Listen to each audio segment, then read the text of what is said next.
Good morning students. तो स्वागत है सभी का आज की क्लास में। आज की क्लास में हम सीखने वाले हैं जो हमारी सेंट्रल टेंडेंसीज होती हैं स्टैटिक्स में, मीन, मीडियन और मॉड। उसमें से जो मीन है उसको हम कैसे मेजर कर सकते हैं, उसको हम कैसे कैलकुलेट कर सकते हैं फॉर ग्रुप डाटा के लिए। अनग्रुप्ड डाटा के लिए आपने प्रीवियस क्लासेस में सीखा हुआ है कि हम कैसे मीन फाइंड आउट कर सकते थे, बट 10th स्टैंडर्ड में जो आपके लिए क्वेश्चन है वो आपका है ग्रुप डाटा के लिए, कि ग्रुप डाटा के लिए आप कैसे मीन जो है उसको कैलकुलेट कर सकते हैं। तो उसके 3 मेथड हैं, मीन को कैलकुलेट करने के 3 मेथड हैं, बट आज की क्लास में हम सीखेंगे पहला मेथड जो है डायरेक्ट मेथड। तो डायरेक्ट मेथड की हेल्प से हम कैसे मीन को कैलकुलेट कर सकते हैं वो सीखना है। तो आज का जो हमारा टॉपिक है बेस्ड है मीन के ऊपर।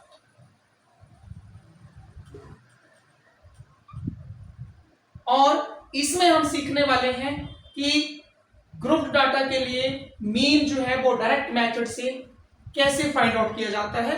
तो डायरेक्ट मेथड क्या बताता है हमें, जो हमारा डायरेक्ट मेथड है उसका फॉर्मूला क्या है, पहले हम फॉर्मूला लिख लेते हैं। Direct method, so by direct method mean is calculated। जो मीन है उसको हम कैसे फाइंड आउट कर सकते हैं, उसका फॉर्मूला है summation F I x I divided by summation F I. अब इसमें जो एफ आई और एक्स आई लिखा है, जो एफ है वो फ्रीक्वेंसी को डिनोट करता है और जो एक्स आई है वो जो हमारे क्लास इंटरवल होगा उसकी जो मिडिल वैल्यू होगी उसको डिनोट करेगा। तो हम डायरेक्ट मेथड को एक एग्जांपल के साथ समझते हैं कि कैसे हम डायरेक्ट मेथड के थ्रू जो है मीन कैलकुलेट कर सकते हैं। तो हम एक एग्जांपल लेते हैं। सपोज हमारे पास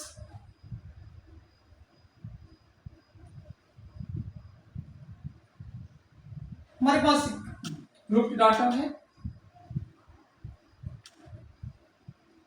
0 to 20, 20 to 40, 40 to 60,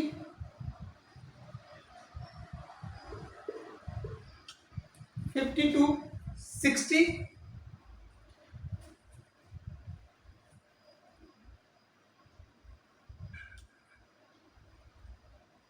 0 to 20, 20 to 40, 40 to 60 and 60 to 80 and next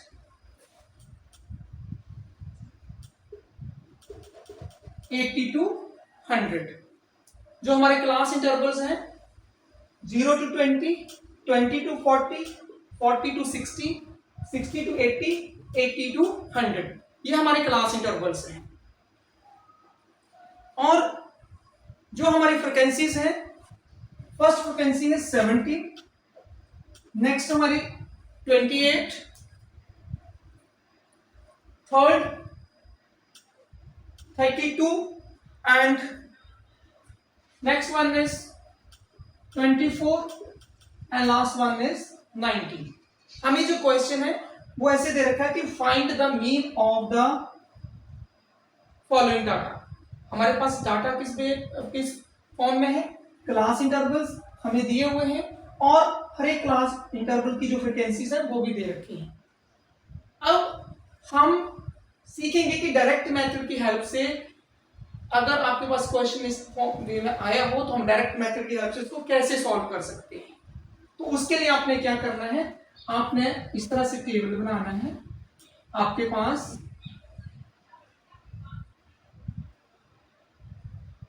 आपका जो फर्स्ट कॉलम है, जो क्वेश्चन में गिवन है वो ही रहेगा first column. First column denote to class interval 0 to 20, 20 to 40, 40 to 60, 60 to 80 and 80 to 100। Next column denote to frequencies। Next column denote to frequencies। So our frequencies are, हमारी जो frequency है वो क्या क्या दे रखी है, 17, 28, 32, 24 और 19। तो जब भी हम डायरेक्ट मेथड की हेल्प से मीन को कैलकुलेट करने जाएंगे तो हमारे जो फर्स्ट 2 कॉलम वही रहेंगे जो हमारे क्वेश्चन में गिवन है।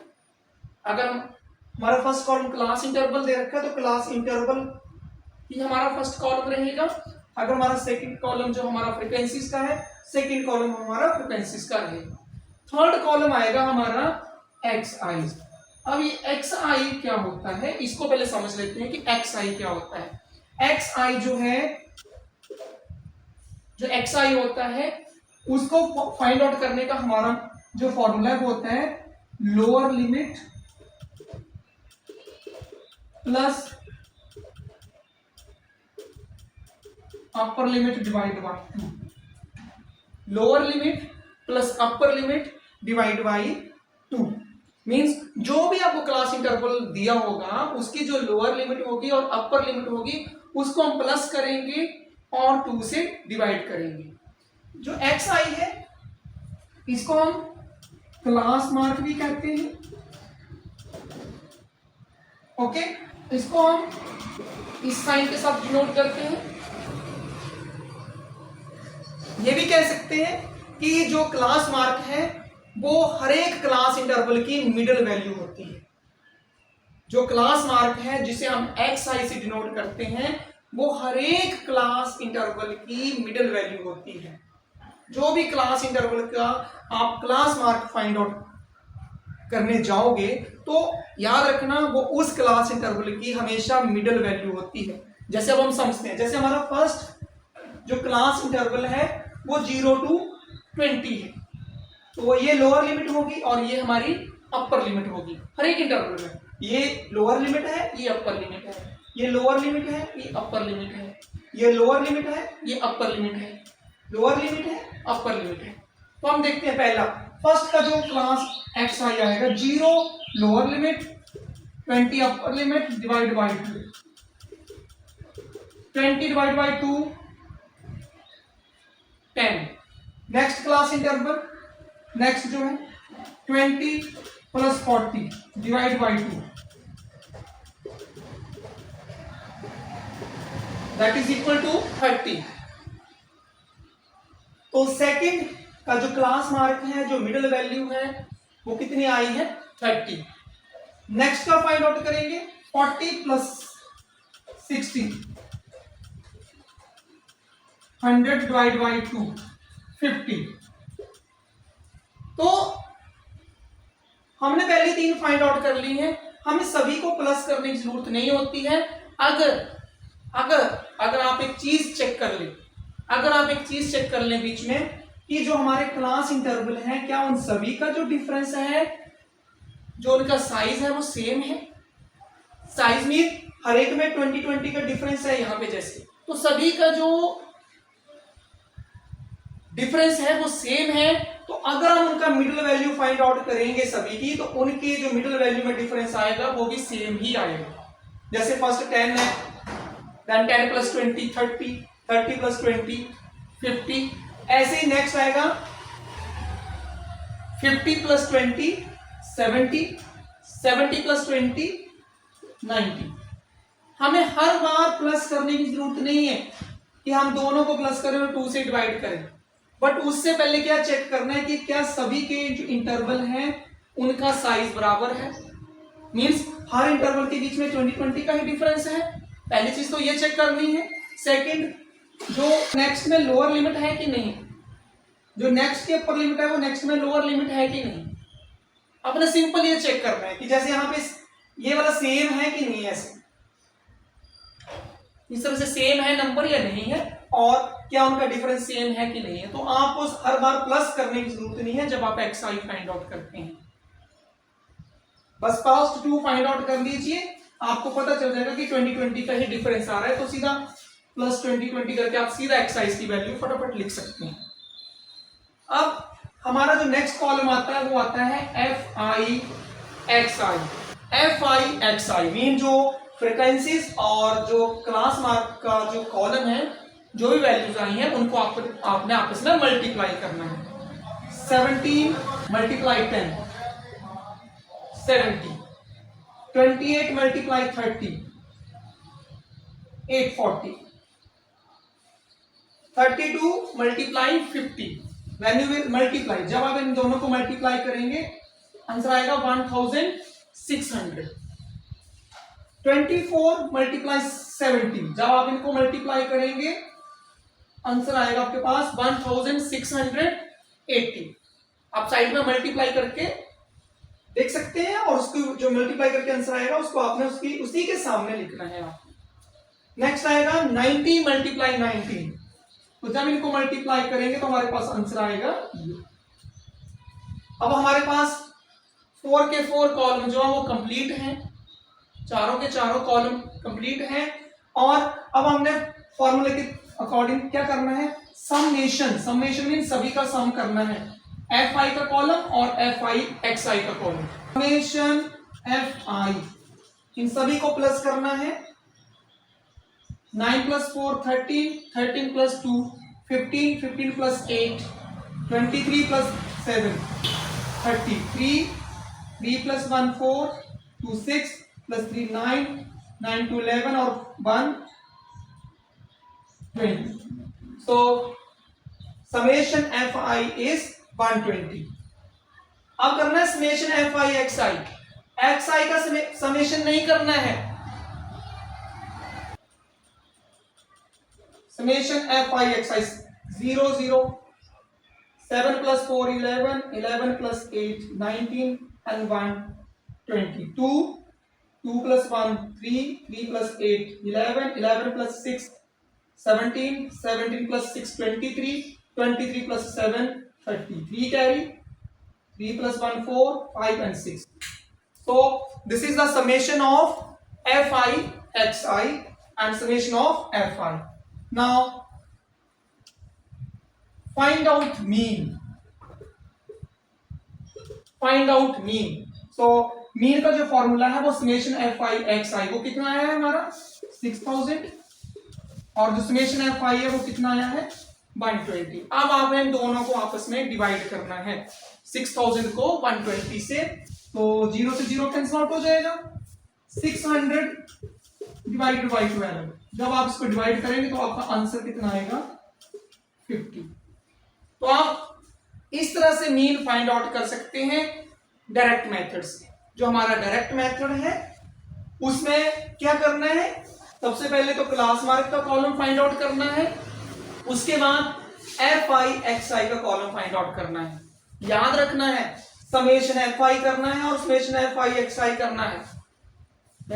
मेरी जो ऑब्जर्वेशन है वो ये कि कई बार बच्चे एक्स आई का ही प्लस कर देते हैं, यहाँ एक्स आई का समेशन नहीं करना है, समेशन एफ आई का होना चाहिए और समेशन एफ आई एक्स आई होना चाहिए। समेशन मीन सम करना है जितने भी आपके पास नंबर आए हैं। तो ये हमारा मेथड था डायरेक्ट मेथड, जिसके थ्रू जो है हम मीन फाइंड आउट कर सकते हैं। अब देखिए इस मेथड में क्या था, हमारी जो मल्टीप्लिकेशन थी वो थोड़ी लार्ज हो रही थी, जैसे 28 मल्टीप्लाई 30, 32 मल्टीप्लाई 50, 24 मल्टीप्लाई 70, 19 मल्टीप्लाई 90। तो जब आप बड़े बड़े नंबर की मल्टीप्लिकेशन होगी तो डायरेक्ट मेथड में क्या होता है कि मल्टीप्लाई करने में आपका टाइम जो है ज्यादा कंज्यूम हो जाता है। तो इसके बाद जो हमारे नेक्स्ट मेथड है वो है हमारा अज्यूम्ड मीन मेथड, और उसका थर्ड आएगा हमारा स्टेप डेविएशन मेथड। तो जब हम अज्यूम्ड मीन मेथड से करेंगे तो ये जो कैलकुलेशन है वो थोड़ी रिड्यूस हो जाती है, और उसके बाद अगर हम तीसरे मेथड से क्वेश्चन को सॉल्व करें स्टेप डेविएशन से तो जो मल्टीप्लिकेशन है वो और रिड्यूस हो जाती है। तो हम नेक्स्ट क्लास आएगी, हम उसमें सीखेंगे कि अज्यूम्ड मीन मेथड के साथ कैसे मीन को फाइंड आउट किया जा सकता है। और उसके बाद आपने सबसे पहले तो क्या करना है कि आज मैं आपको डायरेक्ट मेथड के ऊपर एक क्वेश्चन देने जा रहा हूं, जिसको आपने होमवर्क के उसमें सॉल्व करना है, चेक करना है अपने आप को कि क्या आप जो है डायरेक्ट मेथड की हेल्प से जो है आप सॉल्व कर सकते हैं क्वेश्चन को या नहीं। तो अभी मैं आपको क्वेश्चन लिख रहा हूं, जो हमारा क्वेश्चन है उसको आपने लिखना है, नोट करना है। हमारे पास जो यहाँ पे क्वेश्चन है, क्लास इंटरवल एंड फ्रीक्वेंसी।